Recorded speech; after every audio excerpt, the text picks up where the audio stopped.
বন্ধুরা, আজকের এই ছোট্ট গল্পটি একটি শিক্ষামূলক গল্প। একদিন এক ভদ্রলোক একটি পাত্রে পানি নিয়ে তাতে একটি ব্যাঙ রেখে পানি গরম করা শুরু করলেন। পানির তাপমাত্রা বৃদ্ধি পাওয়ার সাথে সাথে ব্যাঙটিও তার শরীরের তাপমাত্রা বৃদ্ধি করে সহনীয় পর্যায়ে নিতে শুরু করলো। যদিও সে চাইলেই লাফ দিয়ে বেরিয়ে যেতে পারত, কিন্তু সে লাফ না দিয়ে সহ্য করতে থাকে।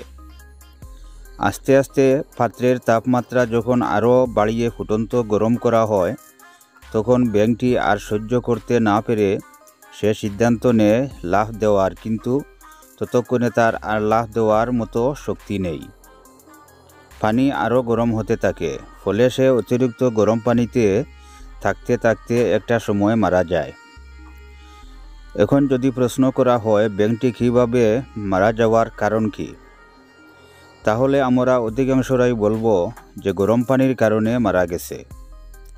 কিন্তু না, সে আসলেই গরম পানির কারণে মারা যায়নি। সে মারা গেছে সঠিক সময়ে লাফ দেওয়ার সিদ্ধান্ত না নেওয়ার কারণে। ঠিক তেমনি প্রতিটি মানুষের স্থান, কাল, পাত্র ভেদে এক একটা বিষয়ে সহ্য করার ক্ষমতা থাকে। আমাদের প্রত্যেকের মনে রাখতে হবে, ক্ষমতা থাকা অবস্থায় সঠিক সিদ্ধান্তটি সঠিক সময়ে নিতে হবে। আবেগ, ভালোবাসা দেখিয়ে দেরিতে সিদ্ধান্ত না নিয়ে সঠিক সময়েই সঠিক সিদ্ধান্ত নেওয়া উচিত।